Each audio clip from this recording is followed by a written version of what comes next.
এস্তাভাও ক্যাসিমিরোর গোলে সেনেগালের বিপক্ষে প্রতিশোধ নিল ব্রাজিল। দেখুন, 2.5 বছর আগে সবশেষ দেখায় প্রীতি ম্যাচে সেনেগালের বিপক্ষে 4-2 গোলের ব্যবধানে হেরেছিল ব্রাজিল। কার্লো আনচেলত্তির অধীনে এবার সেই প্রতিশোধ তুলে নিল ব্রাজিল। লন্ডনে শনিবার 15 নভেম্বর এস্তাভাও উইলিয়ান ও ক্যাসিমিরোর গোলে সেনেগালকে 2-0 ব্যবধানে হারালো ব্রাজিল। সাদিও মানেদের বিপক্ষে 3বারের দেখায় এটি প্রথম জয় ভিনিদের। মুখোমুখি হওয়া অন্য ম্যাচে ব্রাজিল 2019 সালে 1-1 গোলে ড্র করেছিল দুই দল।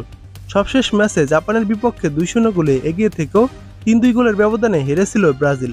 তাই সেনেগালের বিপক্ষে এদিন প্রথমার্ধে জোড়া গোলে লিড পেলেও সে সংখ্যা উকি দিচ্ছিল। দ্বিতীয়ার্ধে সাদিও মানেরা বেশ কয়েকটি সুযোগও পেয়েছিল, তবে আজ আর কোনো দুর্ঘটনা ঘটেনি। এদিন বল দখলে, আক্রমণে ও শট নেয় প্রথমার্ধে একক আধিপত্য ছিল ব্রাজিলের। দ্বিতীয়ার্ধে ঘুরে দাঁড়ানোর সর্বোচ্চ চেষ্টা চালায় সেনেগাল। বল দখলেও এগিয়ে যায় তারা, তবে একাধিক শট নিলেও লক্ষ্যে একটি শটের বেশি রাখতে পারেনি তারা।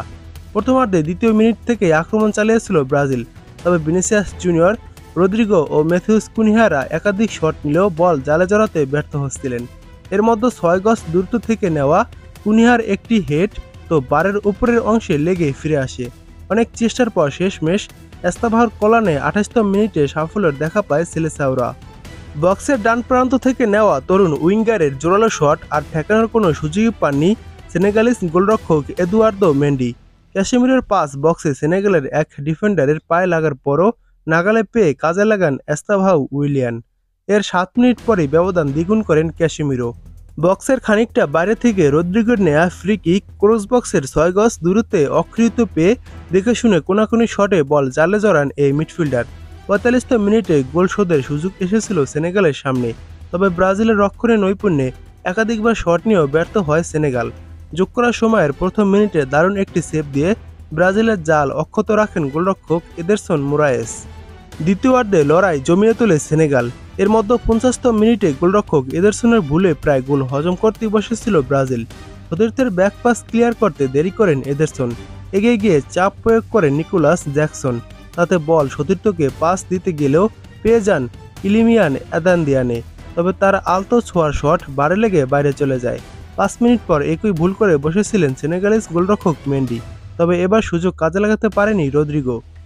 61তম মিনিটে রদ্রিগো আরও একবার গোল আদায়ের চেষ্টা করেন, তবে তার শটটি বারের খুব কাছ ঘেঁষে বাইরে চলে যায়। পরের মিনিটে অ্যান্তোনিও মেন্ডির ডান প্রান্ত থেকে বাড়ানো ক্রস একটুর জন্য জালে জড়াতে পারেনি।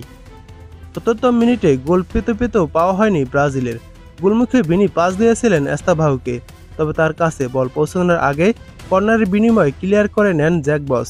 82তম মিনিটে রদ্রিগো ও এস্তাভাওকে বদলি করে লুকাস পাকেতা ও লুইস হেনরিককে মাঠে নামান আনচেলত্তি। আর শেষ দিকে ভিনির বদলি হিসেবে নামানো হয় ফেব্রিজিও ব্রুনোকে, তবে তারা কোনো সুযোগ তৈরি করতে পারেনি। তাতে শেষ পর্যন্ত 2-0 গোলের জয় নিয়েই মাঠ ছাড়তে হয় ব্রাজিলকে। সাধারণ চোখে এটি ফিফা প্রীতি ম্যাচ হলেও 2026 বিশ্বকাপের আগে শিশুদের জ্বালিয়ে নিচ্ছেন আনচেলত্তি। আগামী 18 নভেম্বর তিউনিসের বিপক্ষে ম্যাচ দিয়ে বছর শেষ করবে সেলেসাওরা।